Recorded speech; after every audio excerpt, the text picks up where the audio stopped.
네, 안녕하십니까. 오늘은 6장에 대해서 배워보도록 하겠습니다. 6장은 5장에서 배웠던 ER 다이어그램을 이제 DB 설계로 바꾸는 것에 관한 내용이 되겠습니다. 그래서 ER 다이어그램으로 그린 것과 DB 디자인이라고 하는 것이 거의 유사하지만 어, 그 단계 변환하는 과정에서 처리해야 되는 일들이 몇 가지가 있습니다. 그래서 그것에 대해서 배우는 것이 6장이라고 할 수가 있겠습니다.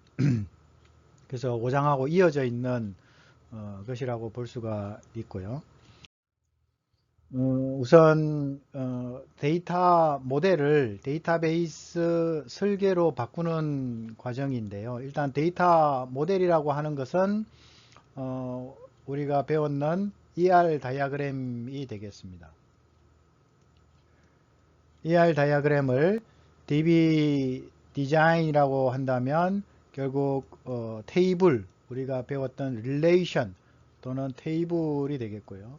즉 ER 다이어그램에서 어떻게 이 테이블로 변환을 할 것인가, 바꿀 것인가에 대한 내용이라고 보시면 되겠습니다. 제일 먼저 해야 되는 일은 엔터티, 이 ER 다이어그램의 엔터티가 테이블로 바뀔 텐데 이 테이블로 바꾸는 것이 되겠지요. 그걸 바꾸면서 아이덴티파이어라고 하는 것이 있는데 그것을 프라이머리 키로 바꿔야 될 것입니다. 어떤 것을 프라이머리 키로 바꿔야 되는지가 이제 나올 것이고요. 그 다음에 각 속성들에 대한 정의도 이제 필요하게 될 겁니다. 대표적으로 엔터티에서는 각 속성들의 데이터 타입이 없지만 이 테이블에서는 데이터 타입이 존재하게 됩니다. 그래서 그까지가 엔터티 정의하는 것에 대한 것이고요. 릴레이션을 정의하는 것이 이제 어려운 상태가 되겠습니다. 릴레이션은 관계형 모델에서는 관계형 데이터베이스 설계에서는 참조 무결성, 즉 이게 뭐냐면 우리가 알고 있는 포린 키가 되겠습니다. 포린 키에서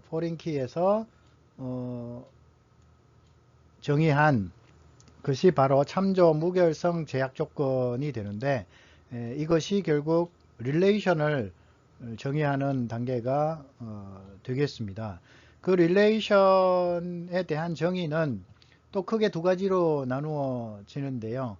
이 1대1, 1대 n, n 대 m이 뭐냐면 맥시멈 카디널리티에 대한 것입니다. 즉 맥시멈 카디널리티를 어떻게 고려해서 변환할 것인가 라는 것이 이제 중요한 문제가 되고요. 각각 또 릴레이션별로 위크 엔티티나 또 미니멈 카디널리티가 있겠죠. 그래서 미니멈 카디널리티를 어떻게 변환할 것인가 라고 하는 것이 또는 미니멈 카디널리티를 고려해서 어떻게 릴레이션을 정의할 것인가 라는 게 이 챕터의 중요한 내용이 되겠습니다.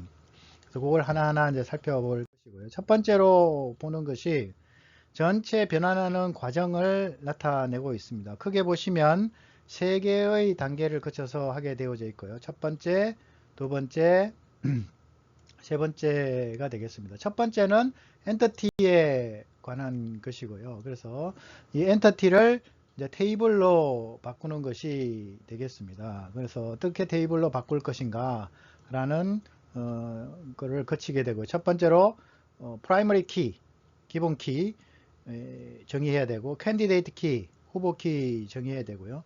각 칼럼의 널 스테이터스, 그 다음에 데이터 타입 같은 것을 다 정의해 줘야 되겠습니다. 만약에 디폴트 값이 있으면 디폴트 값도 주고요.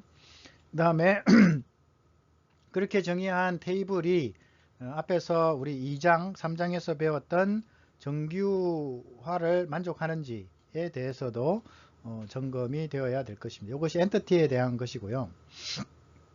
그게 끝나면 이제 엔티티들과 엔티티들 간의 관계인 릴레이션에 대해서 정의를 해줘야만 됩니다.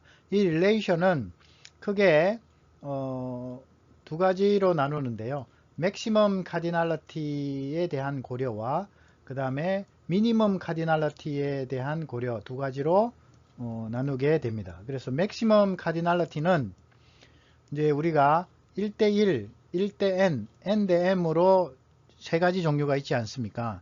그래서 이제 그거를 고려해서 어디에다가 이 foreign key를 둘 것인가, 외래 키를 둘 것인가 라고 하는 것이 중요한 문제가 되겠습니다. 그래서 말했다시피 릴레이션은 ER 다이어그램에서는 줄을 긋는 거죠. 점선이든 실선이든 줄을 그어서 릴레이션을 나타냈다고 한다면 DB 디자인에서는 foreign key를 정의하게 됩니다. 그럴 때 과연 어느 쪽에 어느 엔터티에 어느 테이블에 foreign key를 둬야 될 것인가.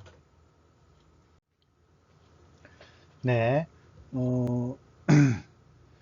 이 맥시멈 카디널리티를 반영하기 위해서 이제 인터섹션 테이블이나 또는 어소시에이션 패턴 같은 것이 필요하게 됩니다. 또한 위크 엔터티를 위해서 또 어떻게 바꿔야 되는지에 대해서 또 각각에 대해서 설명이 이루어질 것입니다. 그 다음에 세 번째 단계는 또 똑같이 릴레이션을 어떻게 정의할 것인가에 대한 내용인데요. 이거는 미니멈 카디널리티에 대한 내용이고요. 그 종류가 mandatory, optional, optional to mandatory, mandatory to mandatory 세 가지가 있는데 각각을 어떻게 변환할 것인지에 대해서 배우는 것이 세 번째 단계가 되겠습니다. 앞으로 이 시간에 첫 번째 단계, 두 번째 단계, 세 번째 단계 각각을 어떻게 할지에 대해서 이제 하나하나 정의해 나가도록 하겠습니다. 자, 첫 번째로 각 엔티티별로 테이블을 이제 만들어야 되는데 어떻게 만들 것인가에 대한 내용입니다. 그래서 이게 첫 번째 단계가 되겠습니다. 그래서 만약에 employee라는 엔티티가 있을 때 employee number가 identifier 또는 primary key가 될 것이고요. 다른 어떤 기타 속성들이 존재하게 됩니다. 그거를 ER 다이어그램에 엔티티로 만약에 정의를 했다라고 한다면 이렇게 두 가지 영역을 나누어서 위 영역을 employee number identifier고 기타 속성이 있는 겁니다. 그거를 employee라고 하는 이제 DB의 테이블로 바꾸게 되면 오른쪽이 되는데요. 똑같습니다. 똑같은데 차이점이 뭐냐면 여기는 엔터티에는 섀도우가 있습니다. 섀도우, 쉐이드 또는 섀도우라고 얘기를 하는데 그림자가 있는 거죠. 근데 테이블에는 그림자가 없습니다. 그게 차이점이 있고요. 그 다음에 employee number는 앞에다가 키를 넣게 되어져 있습니다. 이 프라이머리 키를 나타내는 것이 있고요. 그 나머지가 기타가 됩니다. 그래서 거의 똑같은데 이제 차이점은 여기 쉐이드가 있고 없고 있으면 엔티티 없으면 테이블이 되는 겁니다. 그래서 이렇게 변환을 시키면 되겠습니다. 그럴 때 이제 프라이머리 키를 정의를 해야 되죠. 기본 키. 그래서 이제 프라이머리 키는 우리가 2장에서 배웠듯이 아이디얼 프라이머리 키가 있습니다. 가장 이상적인 프라이머리 키는 짧고 숫자이고 그 다음에 변하지 않는 픽스드 값이어야 된다라고 하는 것이 있었습니다. 그래서 가장 여기 오른쪽에 보면 employee라는 테이블의 employee number 4번이 되겠죠. 4번은 한번 입사한 이후로 퇴사할 때까지 심지어는 퇴사하고서라도 변하지가 않는 것이고 주로 숫자로 되어져 있죠. 그러니까 프라이머리 키로 적절을 하고요. 우리 학생 같으면 스튜던트 같으면 스튜던트 넘버 학번이 있습니다. 학번은 여러분들이 이제 한 대학교의 학번을 부여받으면 졸업 후에도 그 학교의 그 학번은 여러분 하나만 혼자만 유일하게 되는 겁니다. 그보다도 더 강력한 가장 좋은 프라이머리 키로는 우리 주민등록번호, 그죠?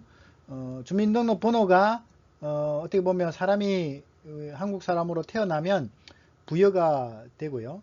그것이 죽을 때까지, 그리고 죽고 나서도 유일한 번호로 그대로 남아 있는 거죠. 주민번호.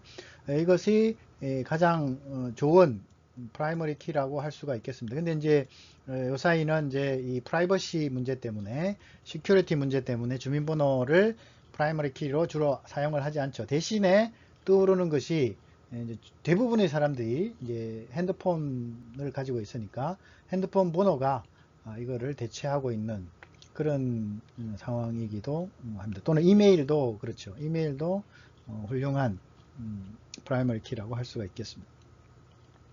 그리고 우리가 2장에서 배웠듯이 서로게이트 키라는 게 있는데, 만약에 적절한 아이디얼한 프라이머리 키가 없을 경우에 여러 이제 칼럼이 구성이 되어서 하나의 프라이머리 키가 되는데, 그것 대신에 인공적인 하나의 프라이머리 키를 만드는 거를 서로게이트 키라고 이름을 붙였습니다. 이거는 이제 사용자한테는 전혀 의미가 없는 것이고 시스템 내부적으로만 관리가 되는 키가 서로게이트 키였습니다. 사실은 서로게이트 키는 뭐 우리는 몰라도 돼요. 사실은 그냥 프라이머리 키만 잘 아시면 되겠습니다.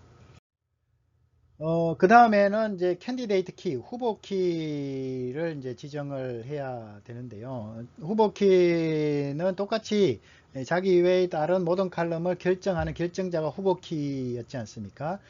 그러면 그 중에서 프라이머리 키로 선정되지 못한 후보 키가 이제 못한 키가 후보 키가 되겠죠.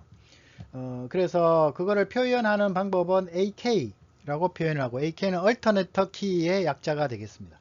그 다음에 n.m이라고 하는데, 앞에 있는 n은 몇 번째 후보 키냐 라는 것을 나타내고요. 점 다음에 m은 그 후보 키 내에서 몇 번째 칼럼이냐를 나타내는 숫자가 되겠습니다. 그래서 여러 개의 후보 키가 존재할 경우에 이 n가 2 이상이 될 것이고요. 그 다음에 여러 개의 칼럼이 하나의 후보키를 후보키로 구성을 할 때 여기 m이 2 이상이 될 겁니다. 예를 들면 여기에 있습니다. 지금 보시면 얼터네이트 키가 되는데, 인플로이는 이메일이 그래서 이메일에다 AK를 쓰고 얼터네이트 키고, 1.1이라고 하는 얘기는 첫 번째 얼터네이트 키가 이메일이고요. 그 이메일이 얼터네이트 키로 구성하는 칼럼 중에서 첫 번째 칼럼이라는 얘기가 되겠습니다. 두 번째 예제인 커스터머 테이블을 보면 네임이 얼터네이트 키인데 이게 1.1이라고 되어 있고요. city가 또 1.2라고 되어져 있습니다. 이게 1이라고 하는 거는 같은 얼터네이트 키를 정의하는 것이라고 할 수 있어서 요 첫 번째 있는 네임과 두 번째 있는 것이 복합으로 하나의 얼터네이트 키를 구성하고 있다라는 걸 알 수가 있고요. 그 중에서 네임은 첫 번째 칼럼이고 시티는 두 번째 칼럼이 된다라는 얘기입니다. 그 다음에 이메일은 혼자서 두 번째 얼터네이트 키가 된다는 얘기고, 점 1이 하나뿐이니까 요 하나의 칼럼이 얼터네이트 키가 역할을 한다라는 걸로 알 수가 있습니다. 그래서 얼터네이트 키도 이렇게 정의를 할 수가 있고요. 그 다음에 또 칼럼의 각 속성들을 이제 정의할 수가 있게 정의를 해야 됩니다. 그 첫 번째가 각 칼럼별로 널이 될 수 있는지 없는지를 표시하는 것을 널 스테이터스라고 얘기를 합니다. 그래서 디폴트가 널이거든요. 그러니까 널이면은 굳이 표현을 안 해도 돼요. 그래서 이런 거는 안 적어도, 널이라고 적혀 있는 거 안 적어도 그냥 널이에요. 근데 이제 어떤 칼럼은 절대 널이 되면 안 된다라는 거를 표현할 때는 not 이라고 하는 부정의 의미의 거를 넣고 not null로 하면은 되겠습니다. 그래서 이건 employee number는 primary key니까 null이 되면 안 되죠. not null이 자동으로 되고요. employee name도 not null이고 hire date 입사일도 not null이 되어져 있네요. 그 다음에 중요한 칼럼의 속성 중에는 데이터 타입을 결정하는 것이 되겠습니다. 그래서 데이터 타입으로는 이제 일반적인 지네릭 데이터 타입으로는 문자, 캐릭터, 그 다음에 var 캐릭터가 있습니다. variable 캐릭터, 그러니까 가변 문자열이 되겠죠. 그 말은 무슨 말인가 그러면 캐릭터 위에 있는 캐릭터라고 한다면 여기 n의 값에 딱 따라서 모든 캐릭터의 변수들은 요 특정한 길이만큼만 딱 할당을 받는 거죠. 만약에 이게 10개라 그러면 10개의 이 메모리를 할당을 받는 것이 캐릭터고요. 이게 몇 개가 사용됐는지는 상관없이 2개만 사용돼도 10개의 캐릭터에 해당되는 메모리를 할당을 받는 것이 캐릭터 n고요.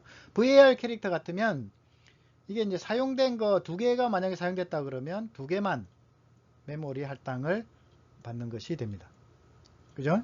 이런 식으로 가변적인 메모리를 사용할 수 있도록 만들어 주는 것이 variable 캐릭터, 이제 variable 캐릭터라고 이름을 부르면 되는데 뭐 편리하게 바차 뭐 이렇게 이름을 부르기도 합니다. 그 다음에 데이터 타입도 있고 타임 타입도 머니, 인티저, 데시말 등등이 있지만 이건 일반적인 것이고 특정 이제 이 데이터 타입과 null status를 합칠 수가 있습니다. 그럼 데이터 타입이 앞에 옵니다. 그리고 null status가 뒤에 오게 됩니다. employee number 같으면 인티저고 not null이라는 얘기고 employee name 같으면 캐릭터 50짜리고 not null이라는 얘기입니다. 이런 식으로 정의를 하시면 되겠습니다. 그렇지만 이건 이제 지네릭한 거고 각 DBMS별로 본인 DBMS가 제공하는 데이터 타입이 조금씩 달라질 수가 있습니다. 첫 번째 나온 DBMS가 SQL 서버, MS사에서 나온 SQL 서버인 경우에 뭐 이런 식의 데이터 타입이 있습니다. 인티저, 정수고요. 그 다음에 플로트가 실수이고요. 데이터 타입도 있고요. 뭐 데이터 타임도 있고요. 캐릭터가 여기 있네요. 네, var 캐릭터가 여기 있고요. 그 다음에 바이너리라는 게 있습니다. 이거는 이제 멀티미디어 멀티미디어 데이터를 저장하는 데이터 타입이 되겠습니다. 그 다음에 오라클, 가장 마켓쉐어가 많은 오라클 DBMS 제공하는 데이터 타입으로는 똑같이 인티저가 있고요. 플로트가 실수고요. 그다음 BLOB라는 게 여기에 있습니다. BLOB는 바이너리 라지 오브젝트의 약자이고요. 아까 말했지만 멀티미디어 데이터를 저장하는 데이터 타입이 BLOB가 되겠습니다. 이건 오라클에서 지원이 가능하고요. 또 데이터도 있고요. 그 다음에 캐릭터도 있고요. 그 다음에 var 캐릭터가 있는데 여기는 오라클은 특별히 var 캐릭터는 없고요. var 캐릭터 2가 있습니다. 2.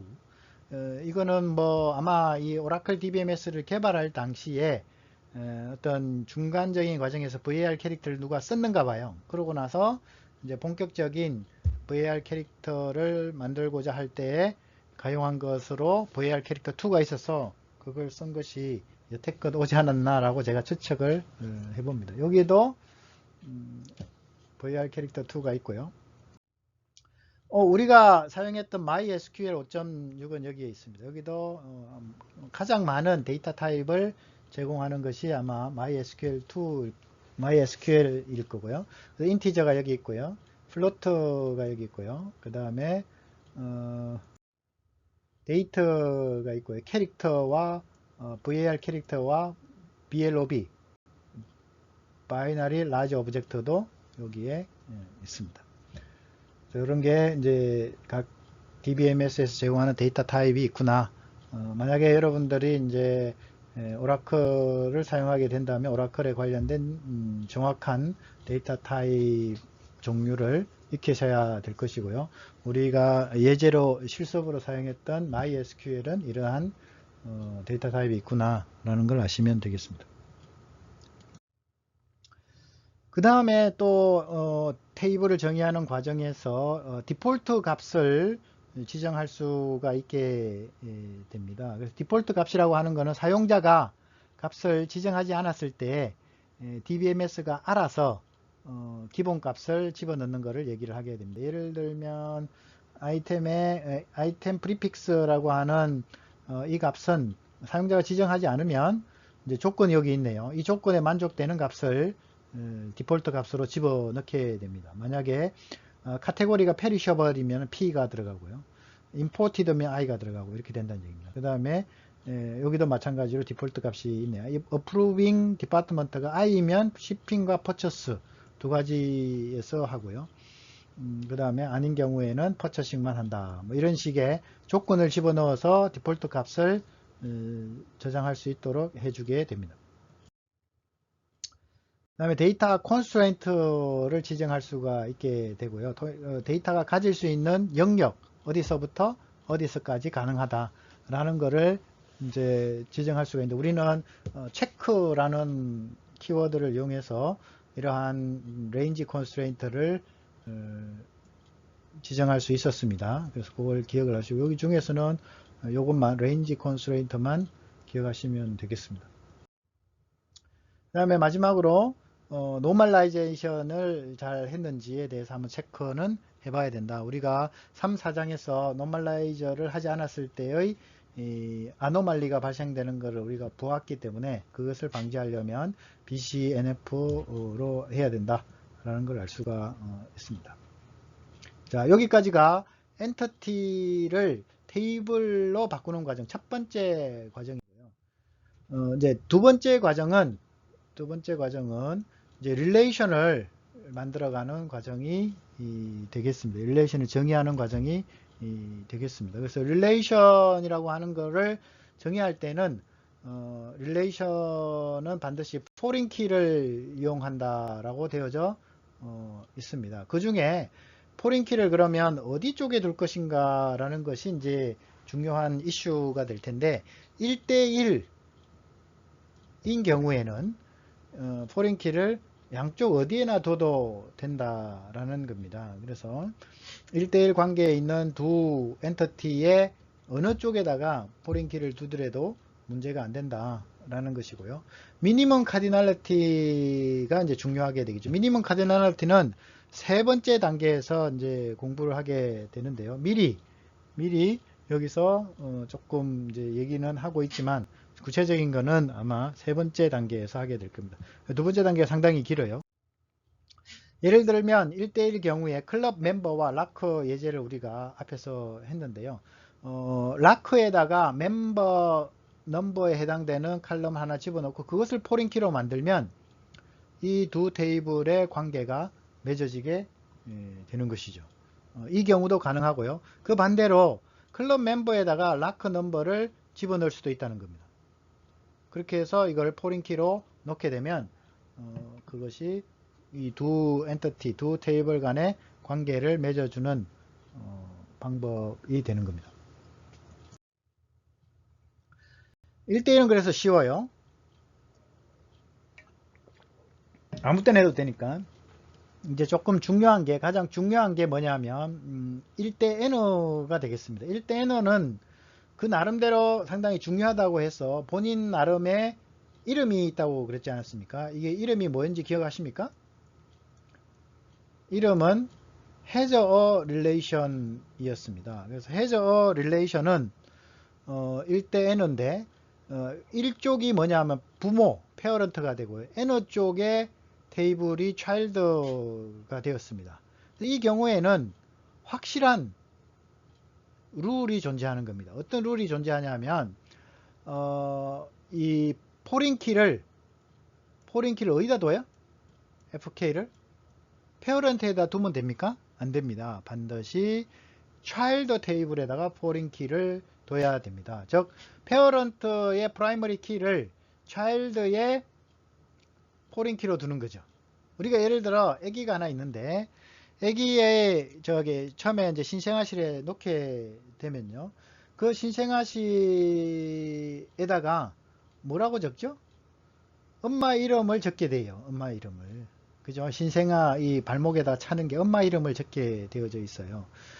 그거와 똑같이 차일드 테이블에다가 엄마 이름, 즉 페어런트의 프라이머리 키를 포린 키로 갖고 있게 됩니다. 그러면 이제 엄마와 신생아 간의 그 관계가 확실하게 맺어진다라는 것을 알 수가 있습니다. 그래서 이거를 반드시 기억해 두시기 바랍니다. 그래서 1대 N어 관계는 확실한 포린키를 두는 규칙이 존재합니다. 어디다가 두라고요?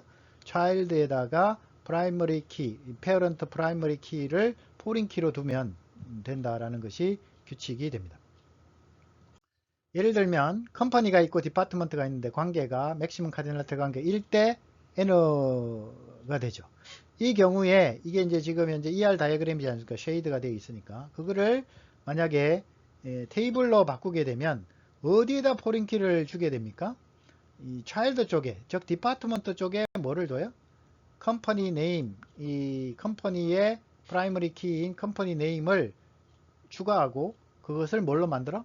포린키로 만들게 됩니다. 여기가 포린키죠. 그죠? 포린키로 만들게 되면 이제 이 컴퍼니와 디파트먼트 두 테이블 간의 관계를 정의한 것이 되겠습니다.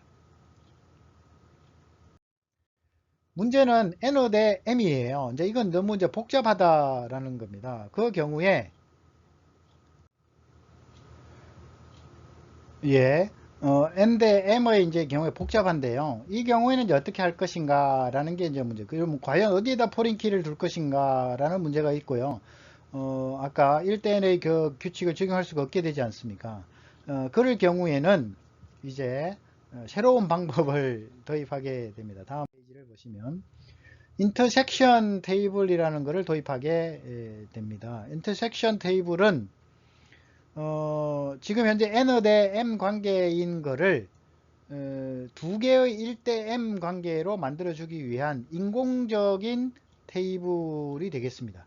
이 인공적인 테이블은 두 관계되는 테이블의 프라이머리 키 두 개를 갖고 있는 테이블이 인터섹션 테이블이 되겠습니다. 그래서 컴파지트 프라이머리 키를 갖고 있는 것이 인터섹션 테이블이 되겠습니다. 예를 들면 컴퍼니와 파트가 있는데 두 개가 N 대 M이었지 않습니까? 방금 전에 슬라이드에서 그 두 개를 묶는 컴퍼니 파트 인터섹션 테이블을 만든다고 한다면 컴퍼니의 프라이머리 키, 파트의 프라이머리 키 두 개가 합쳐져서 프라이머리 키가 되는 거죠. 이 테이블의 프라이머리 키가 되는 거죠. 동시에 각각의 이 칼럼은 포린 키가 또 됩니다. 그죠? 이렇게 이탈릭체로 되어져 있죠. 여기도 포린 키가 되고 각각은 그런 지금 현재 상태로 만들어지는 게 인터섹션 테이블이 되겠습니다. 이제 좀 더 구체적 그림을 그려보면 컴퍼니와 파트가 원래는 N 대 M의 관계였죠. 물론 뭐 이게 뭐였죠? 스트롱 엔티티라고 하는 점선을 한다고 한다면 그게 N 대 M이니까 이게 너무 다루기가 복잡하다. 그럼 어떻게 한다고요? 이거를 두 개의 1대 N으로 만들어주는 1대 M으로 만들어주는 인터섹션 테이블을 도입하는 것이 됩니다. 그 인터섹션 테이블의 프라이머리 키가 ID 디펜던트가 되는 거죠. 이쪽 컴퍼니의 프라이머리 키, 파트 넘버는 파트의 프라이머리 키에서 각각 가져오는 것이 되는 것이죠. 그래서 ID 디펜던트 엔티티가 되니까 이 선의 종류도 실선이 되어져 있습니다. 그리고 각각의 이 칼럼은 이제 포린 키, 외래 키가 되고요. 그러면 뭐 굳이 여기에다가 포린키가 이미 됐기 때문에 관계를 위해서 또 다른 포린키를 추가할 필요는 없는 거죠. 이게 인터섹션 테이블. 이러고 보니까 인터섹션 테이블 말고 우리 5장에서 배웠던 또 다른 것이 있지 않았습니까? 네, 바로 어소시에이션 테이블이 있습니다. 어소시에이션 테이블. 그래서 어소시에이션 테이블은 이 인터섹션 테이블과 상당히 유사한데요. 유사한데 단지 속성이 여기 밑에는 지금 없는데 어소시에이션 테이블은 속성이 있는 거죠. 추가적인 속성이.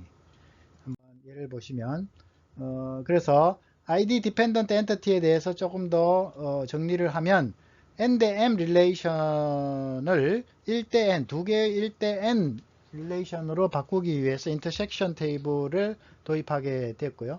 그거와 아주 유사한 것이 어소시에이션 테이블이라는 것이 나오는데요. 그거를 한 번 더 보겠습니다. 그래서 인터섹션 테이블은 두 개의 이 엔티티들 N-M 릴레이션십을 두 개의 1대 N 릴레이션십으로 바꾸기 위해서 그런 것이고요. 이 인터섹션 테이블은 두 엔티티의 프라이머리 키만 갖고 있는 것이 되고요. 그 다음에 그래서 그거를 컴파지트 프라이머리 키가 만들어지고 그 다음에 각각의 속성은 포린 키가 된다라고 얘기를 했습니다. 그에 비해서 어소시에이션 테이블은 위에 인터섹션 테이블과 동일한 특성을 가지게 되는데요. 추가적으로 이 인터섹션 테이블 고유의 추가적인 속성이 존재하는 겁니다. 속성이. 그러면 그거를 어소시에이션 테이블이라고 이름을 부른다는 겁니다. 그래서 인터섹션 테이블과 어소시에이션 테이블은 상당히 유사한 개념인데 인터섹션 테이블에다가 추가적인 속성을 더 가지고 있는 경우에 어소시에이션 테이블이라고 얘기를 합니다. 예를 들어 아까 앞에서 코테이션 이제 파트 넘버와 컴퍼니 네임을 가지고 있는 인터섹션 테이블이 하나 있었죠. 그죠? 있었는데 거기다가 프라이스라고 하는 속성이 하나 더 추가되면서 이 테이블이 코테이션이 됐어. 그랬을 때 이 코테이션 테이블은 인터섹션 테이블입니까? 어소시에이션 테이블입니까? 라고 했을 때 프라이스라는 추가적인 게 들어있기 때문에 이건 어소시에이션 테이블이 되는 거죠. 그죠? 그런 식으로 구분을 할 수가. 만약에 프라이스가 없으면 당연히 인터섹션 테이블이 되겠습니다. 그 다음에 멀티 밸류 애트리뷰트 이거는 우리는 안 했지요. 그냥 스킵하겠고 아키타입 인스턴스는 템플릿가 있고요. 클래스 네임 대신에 클래스 네임이 여기 ID 디펜던트로 있게 되는 것이죠. 그래서 차이점은 여기는 이제 ER 다이어그램 여기는 DB 디자인이면 차이점은 이 클래스 네임을 뭘로만 지정을 해요? 포린 키로 지정을 하게 되면 둘 사이에 릴레이션이 만들어지게 되는 겁니다. 나머지는 똑같습니다. 또 다른 예제로 만약에 그게 ID 디펜던트가 아닌 경우에 클래스와 섹션이 있는데 클래스 네임이 여기 안 들어 있어요. 그러니까 어떻게 해요? 나중에는 클래스 네임을 밑에다 추가를 하고 포린 키를 넣는 거죠. 포린 키로 이제 정의를 하는 거죠. 그렇게 하면 이거는 이제 DB 디자인이 되는 거죠. 아까는 ID 디펜던트인 거니까 그 프라이머리 키가 여기 있었잖아요. 그걸 단지 포린 키로만 지정을 하면 됐는데 여기 프라이머리 키가 없으니까 여기 클래스 네임이 프라이머리 키였는데 없으니까 프라이머리 키를 추가를 하고 포린 키로 저장을 하면 되겠습니다. 믹스드 엔터티는 이제 두 개를 동시에 갖고 있는 경우의 이제 내용인데 비슷한 내용이 되겠습니다. 예제가 되겠습니다. 복잡한 예제 잘 살펴보시기를 바라고요. 서브 타입 리커시브 릴레이션은 이제 쭉 넘어가도록 하겠습니다. 터널이 또 비슷한 내용이랑 넘어가겠습니다. 자, 여기까지 오셔야 되고요. 여기는 이제 세 번째 단계가 되겠습니다. 그래서 세 번째 스텝은 릴레이션을 여전히 정의하는 단계라고 할 수가 있고요. 미니멈 카디널리티를 고려해서 릴레이션을 만드는 거라고 할 수가 있겠습니다. 그래서 요거는 우리가 미니멈 카디널리티 종류가 네 가지로 있지 않겠습니까? 그 중에 옵션 투 옵션, 맨더터리 투 옵션, 옵션 투 맨더터리, 맨더터리 투 맨더터리라고 해서 네 가지가 있는데 옵션 투 옵션은 당연히 뭐 아무 액션을 안 취해도 돼요. 근데 그 뒤에 있는 맨더터리가 있는 것이 이제 문제가 되는데요.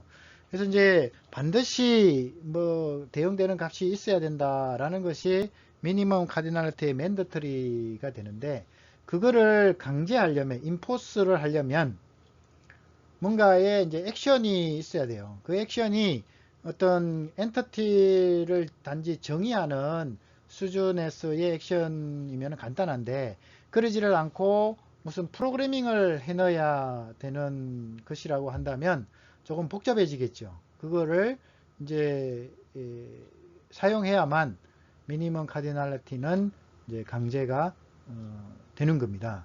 그래서 여기서 이제 그 강제하는 어떤 수단을 액션이라고 얘기를 했고요. 그 액션을 이제 구현하는 방법이 무엇인지를 하나하나 배워 나갈 겁니다.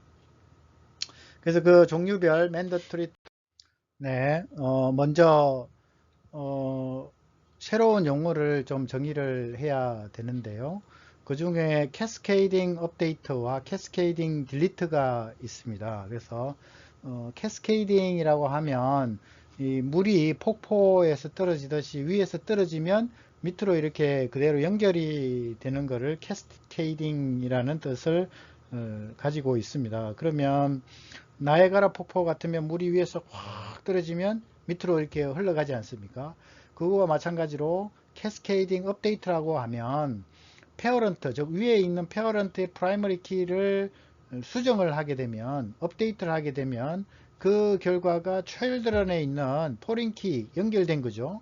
연결된 포린 키의 값도 같이 변화되는 것을 캐스케이딩 업데이트라고 얘기를 하는 겁니다. 그 다음에 캐스케이딩 딜리트는 마찬가지로 페어런트에 있는 프라이머리 키 값을 지워요. 그러면 그거와 연결이 된 children에 있는 값도 그 값을 가지는 row도 같이 지워지는 것을 캐스케이딩 딜리트라고 얘기를 하는 겁니다. 즉 페어런트에 있는 값의 변화, 뭐 업데이트든 딜리트든 그것이 children에 이렇게 연결이 되는 것을 캐스케이딩 업데이트, 캐스케이딩 딜리트라고 얘기를 한다라는 겁니다. 만약에 두 엔티티가 스트롱하게 되면 굳이 페어런트와 차일드런의 관계를 맺을 필요도 없고요. 비록 있다고 하더라도 페어런트가 삭제되거나 또는 수정된다고 해서 children을 지울 필요가 없는 거죠. 그렇지만 위크한 엔티티면, 즉 반드시 페어런트가 존재해야 되는 엔티티인 경우에는 페어런트를 삭제를 하게 되면 연관된 children도 같이 삭제가 되어야 되겠죠. 그런 식의 이제 캐스케이딩 업데이트, 캐스케이딩 딜리트라는 하나의 옵션이 있는 겁니다. 그래서 그거를 아셔야 그 다음 단계로 넘어갈 수가 있습니다. 그래서 이제 어떤 액션을 구현을 해야 되는가 하는 거를 이제 하나하나씩 보게 될 텐데요. 먼저 보게 되는 것이 mandatory to option의 경우라고 할 수가 있겠습니다. 그래서 만약에 페어런트가 반드시 필요한 경우고 children은 뭐 굳이 없어도 되는 경우이라고 한다면, 예를 들면 이제 밑에 있는 프로페서와 스튜던트의 관계가 되겠습니다. 1대에는 이게 페어런트고 이게 children이 될 텐데요. 이 페어런트의 어떤 값에 이제 변화가 생기는 겁니다. 예를 들어 insert, 그걸 이벤트라고 얘기를 하는데요. insert 또는 modify 또는 delete가 이제 생기는 것이죠. 그럴 때 어떻게 처리를 해줘야 되는가? 미니멈 requirement, 미니멈 카디널리티를 이제 충족시켜주기 위해서 어떻게 해야 되는가에 대해서 이제 정리를 한 것입니다. 이제 예를 들어 만약에 요 칼럼은 프로페스라고 하는 이 페어런트의 값에 인서트가 생기면 어떻게 해줘야 돼요? 새로 값이 하나 들어왔는데 이쪽이 옵셔널이니까 스튜던트가 이 옵셔널이니까 아무 어떤 액션 안 취해줘도 되는 거예요. 그죠? 그래서 none이고요. 그 다음에 modify를 하게 되면 이 프로페스에 있는 어떤 교수의 이름을 바꿨어. 그럼 어떻게 해줘야 됩니까? 이게 mandatory니까요. 만약 이름을 바꿨는데 이 스튜던트가 그 이름 바뀐 교수를 지도교수로 가지고 있다면 이 스튜던트에 있는 지도교수 외래키, foreign key의 값도 바뀐 값으로 바꿔줘야죠. 안 바꿔주면 이 mandatory가 없어져 버리는 거죠. 이게 반드시 있어야 되는데, 그러니까 같이 바꿔줘야 되는 거죠. 그거를 뭐라고 얘기를 한다고? 방금 전에 정의했던 캐스케이드 업데이트라고 얘기를 하는 겁니다. 만약에 그렇게 바꿔주지 않으면 여기 프로페스의 값을 변경하는 거를 못 바꾸게 해야 되는 거죠. 금지시켜야 되는 거죠. 프로히비트를 해야 되는 거죠. 그죠? 그 다음에 만약에 프로페스에 있는 페어런트에 있는 값을 하나 딜리트 하는 이벤트가 생긴다 라고 하면, 여기가 이제 있던 교수가 한 명이 이제 저기 퇴직을 한 거예요. 정년 퇴직을 한 거예요. 그러면 어떻게 돼요? 그분을 지도교수로 갖고 있는 학생들의 지도교수 그 값을 없애야 되잖아요. 그러면 그 학생들을 지워야 되는 거죠. 이제 저기 데이터 인테그리티 측면에서 보면 실제로는 그러면 안 되겠죠. 그런데 데이터의 그 무결성을 위해서는 지워야 되는 거죠. 그것이 뭐였냐면은 캐스케이드 딜리터였습니다. 그러니까 원래대로 하자면 만약에 퇴직을 한다 어떤 교수가, 그러면 먼저 이 모디파이를 해줘야 되겠네요. 모디파이를 해주고 그 다음에 그 학생들이 하나도 없는 경우에, 지도 학생이 하나도 없는 경우에 퇴직하는 교수를 삭제를 해야 되겠네요. 그건 가능하겠죠. 그죠? 그런 식으로 데이터가 서로 모순이 안 생기게 만들어주는 것이 필요하게 됩니다. 그게 이제 페어런트 쪽의 일이었고요. 이제 차일드 쪽의 경우를 살펴보면, 만약에 스튜던트가 하나가 인서트가 되었어. 여기 하나 이제 데이터 값이 들어왔다는 얘기입니다. 들어오게 되면 그 학생의 지도 교수는 반드시 하나 있어야 되거든요. 그죠? 프로페서 쪽에 이게 맨더터리니까. 그러면 그 교수를 하나 반드시 가져오든가, 만약에 가져올 수 없으면 학생을 하나 인서트 하지 못한다는 얘기입니다. 그 다음에 만약에 이 값을 바꿔요. 포린 키의 값을 바꾸게 되면 어떻게 됩니까? 바꾸게 되면 그 지도 교수의 이름을 A 교수에서 B 교수로 바꾼다는 거죠. 그랬을 때 그 B 교수가 반드시 이 프로페서 테이블에 있어야 된다는 거죠. 없는데 지도 교수로 할 수는 없지 않습니까? 그래서 만약에 새로운 포린 키 값에 이 프로페서 페어런트의 값에 있으면 오케이, 바꾸는 거가 가능하다는 얘기입니다. 그러지 않으면 불가능합니다. 프로히비트, 금지시키는 거죠. 삭제를 하는 거는요, 스튜던트 하나를 자퇴를 해서 삭제를 한다 그러면 뭐 아무 액션 안 취해도 됩니다. 이 맨더터리를 만족시키기 위해서는 아무 액션 안 취해도 되는 거죠. 자, 요게 mandatory to option, 페어런트가 mandatory고 children이 옵션인 경우에 이제 취해야 되는 액션에 대한 정리가 6-28A가 되는 거죠. 6-28B는요, child가 이제 required가 됩니다. 이거는 option to mandatory가 되는 거죠. 항상 왼쪽을 parent라고 보고 option to mandatory가 되는 겁니다.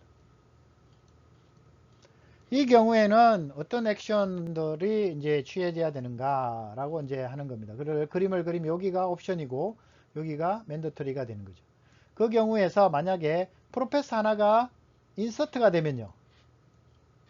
여기 인서트가 되면 여기가 이제 맨더터리니까 child를 하나가 반드시 있어야 되는 거죠. 저 교수 하나가 새로 부임을 해 오시면 그 교수가 담당하는 지도 학생이 반드시 있어야만 그 사람을 그 교수를 교수 테이블에 집어넣을 수 있다는 얘기입니다. 만약에 없으면 그 교수는 여기다 집어넣을 수가 없다는 얘기고요. 그 다음에 교수를 만약에 변경을 하게 되면요. 변경을 하게 되면 그 변경을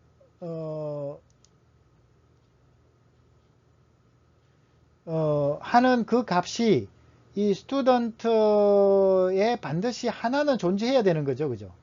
그죠? 하나의 값이 적어도 하나가 존재하게 되면 변경이 가능하고요. 하나도 존재 안 하면 이 지도 학생이 하나도 없으니까 안 된다는 얘기죠. 프로히비트죠. 딜리트 하는 건 아무 때나 딜리트 해도 되고요. 이제 이쪽으로 가서 스튜던트의 경우에 만약 스튜던트를 하나 인서트 하게 되면요. 학생을 하나 입력을 하게 되면 이쪽 옵셔널이니까 프로페서는 신경을 안 써도 돼요. 논 액션이 되는 거죠. 만약에 스튜던트의 값을 바꾸게 되면요. 그 스튜던트 학생이 만약 지도 교수의 마지막 하나의 학생이었다. 그럼 바꾸면 안 되는 거죠. 그러면 이 지도 교수는 지도 학생 하나도 없어지니까 안 되고요. 그렇지만 만약에 마지막 학생이 아니면은 뭐 바꿔도 아무 문제가 안 돼요. 오케이.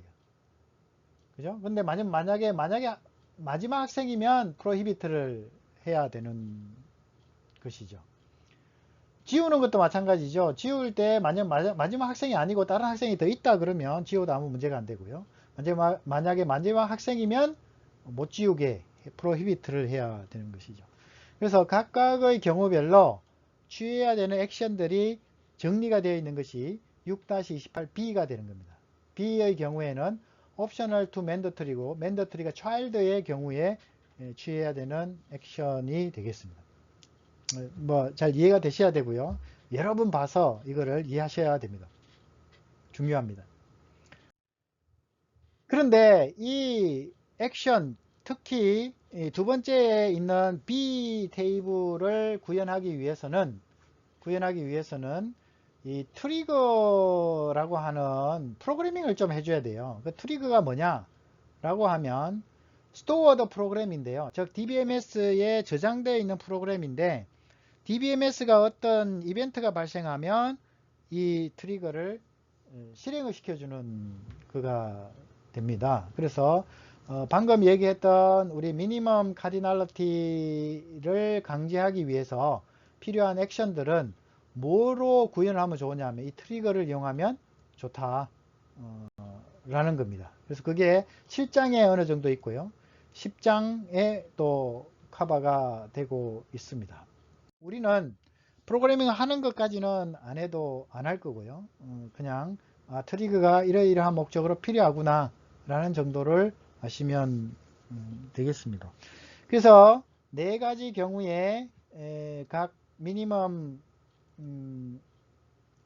카디널리티가 있었는데요. 옵션 투 옵션은 아무 문제가 안 되고요. 이 맨더트리 옵션과 옵션 투 맨더트리와 맨더트리 투 맨더트리 경우에 어떤 액션을 취해 줘야 되는지에 대해서 이렇게 정리를 할 수가 있습니다. 맨더트리 옵션이라고 하는 것은 페어런트가 맨더터리라는 얘기고요. 적용해야 되는 것은 6-28A가 되겠습니다. 이거는 그나마 쉬워요. 어떻게 쉽냐 하면 레퍼런셜 인테그리티 컨스트레인트를 이용하면 되고요. 특히나 맨더터리라는 거를 나타내기 위해서는 foreign 키를 뭘로 바꾸면 되냐면 not null로 바꾸면 돼요. 이게 키가 되는 거죠. 그렇게 되면 이 foreign 키의 값이 not null이니까 반드시 값이 있어야 되지 않습니까? 즉 mandatory가 된다라는 얘기입니다. 그래서 mandatory to option, 즉 parent가 옵션인 거는 구현하기가 상당히 쉽습니다. 그에 비해서 children이 mandatory인 경우는 우리가 앞에서 배운 걸로는 6-28B가 되는데요. 이것은 상당히 어렵습니다. 그래서 구현하기가 상당히 어렵고요. 이거를 구현하려면 트리거, 방금 앞에서 배웠던 트리거를 이용해야 된다 라는 것을 알 수가 있고요. 맨더트리, 맨더트리는 뭐냐면 이거는 위에 두 개를 결합을 시킨 거거든요. 그러니까 6-28A와 6-28B를 서로 결합을 시켜서 해야 되는 것이니까 더욱더 구현하기 복잡하다 라는 것을 알 수가 있습니다. 그래서 이제 어느 정도 예를 솔루션을 이제 이걸 보면 이 mandatory to 옵션을 구현하기 위해서는 6-28A 테이블을 참조하면 되고요. 모든 child는 parent를 가져야 되고 그 다음에 고아를 만들면 안 된다. 고아, 오픈이라고 하는 것이 고아를 나타냅니다. 즉 부모가 없는 데이터가 있으면 안 된다라는 거예요. 페어런트 칠드런의 관계에서 그러기 위해서 이제 해야 되는 거는 뭐냐 그러면 이 referential integrity constraint, 즉 foreign key가 잘 정의가 돼야 되고요. 그 foreign key의 그 null status를 not null로 바꾸면 된다 라는 겁니다. 그래서 구현이 그나마 쉽고요. 이 구현 방법이 그래도 여기서는 가장 중요한 부분이 되겠습니다. 그에 비해서 optional to mandatory는 구현하기가 상당히 힘들고요. DBMS 자체에서 구현은 불가능한 것이 됩니다. 그래서 그걸 이제 구현하려면 앞에서 배웠던 트리거를 이용해야 되고요. 각 이벤트별로 내가 프로그래밍을 해줘서 구현을 할 수밖에 없이 됩니다. mandatory to mandatory는 6-28A와 6-28B를 동시에 만족하는 액션을 만들어야 된다라는 겁니다. 예를 보면 디파트먼트와 인플로이 사이에는 M 대 M이었죠. mandatory to option이죠. mandatory option. 이때의 경우에는 디파트먼트 로우는 이제 언제든지 만들 수가 있고요. 만약에 디파트먼트의 페어런트의 프라이머리 키를 수정하게 되면요. 그것은 캐스케이드 업데이트를 해야 된다. 즉 인플로이에 있는 디파트먼트 값도 바꿔줘야 된다. 만약에 디파트먼트 이름이 변경이 되게 되면요. 그 얘기고요. 만약에 디파트먼트가 삭제가 되면, 즉 부수가 하나 없어지면 그에 속하는 모든 부서원들을 다 지워버리는, 다 퇴사를 시켜버리는 것이 캐스케이드 딜리트가 됩니다. 그죠? 만약에 yes면 아니면은 그것을 못 바꾸게 해야 되겠죠. 삭제를 못하게 해야 되겠죠. 삭제하기 전에 뭘 해야 돼요? 부서를 다 변경을 시킨 다음에 해야 되겠죠. 그래서 이제 만약에 children의 쪽에, employee 쪽에서는 뭘 해주면 되냐면 referential integrity constraint, 즉 foreign key를 지정을 해주면 디파트먼트 네임을 foreign key로 지정을 해주면 되고요. 그 다음 그 foreign key를 not null로 만들어주면 이 mandatory가 보장이 된다 라는 겁니다. 그래서 새로운 만약에 사원 하나를 집어넣을 때는 디파트먼트가 있어야 된다 라는 것이고, 만약에 없으면 허락을 안 하면 되는 거죠. 못 집어넣는 거죠. 새로운 사원을. 그 다음에 만약에 디파트먼트 이름이 바뀌어지게 되면 다시 이 인플로이의 값도 바꾸어 주면 된다. 만약에 인플로이를 삭제하는 것은 언제든지 삭제하셔도 된다라는 겁니다. 그에 비해서 옵셔널 투 맨더터리의 경우에는 이제 이거를 DBMS 차원에서 뭔가 강제할 수 있는 방법이 없습니다. 그래서 이때는 트리거를 이용해서 체크를 하고 가능한지 마는지를 판단을 해줘야 되고, 뭐 수정을 하더라도, 업데이트를 하더라도 이거를 트리거를 이용해서 체크를 해줘야. 딜리트를 하는데도 이건 딜리트 할 때는 뭐 디파트먼트를 삭제하는 건 상관이 없겠죠. 그런데 인플로이에 대해서 만약에 새로 집어넣는 건 상관이 없는데 지우는 거는 그것이 라스트 인플로이가 아니면 지워지도록 하고, 라스트 인플로이면 지워지지 못하게 하는 거고요. 수정도 마찬가지로 그것이 라스트 인플로이가 되면 수정을 못하게 막아야 된다라는 것이 있습니다. 그래서 그거에 대해서는 전부 다 트리거를 이용해서 판단하고 프로그래밍 할 수밖에 없다 라는 게 이제 솔루션이었습니다. 그 다음에 mandatory to mandatory의 예제의 경우에는 더 복잡한데요. 이제 앞에서 얘기했던 mandatory to option, option to mandatory의 경우를 전부 다 결합을 시켜서 해결을 해줘야만 됩니다. 그래서 그거를 뭐 이렇게 복잡하게 있는데요. 쭉 가면 이렇게 이제 정리를 할 수가 있고요. 마지막 이제 서머리가 mandatory to option인 경우에는 referential integrity constraint를 하게 되면 되고요. 그 다음에 option to mandatory의 경우에는 6-28b를 쓰면 되는데 여기는 트리거를 이용할 수밖에 없다라는 게 좀 문제점이죠. 그거를 결합을 시킨 mandatory to mandatory도 당연히 트리거를 이용할 수밖에 없다 라는 겁니다. 자, 여기까지가 6장의 내용이었고요.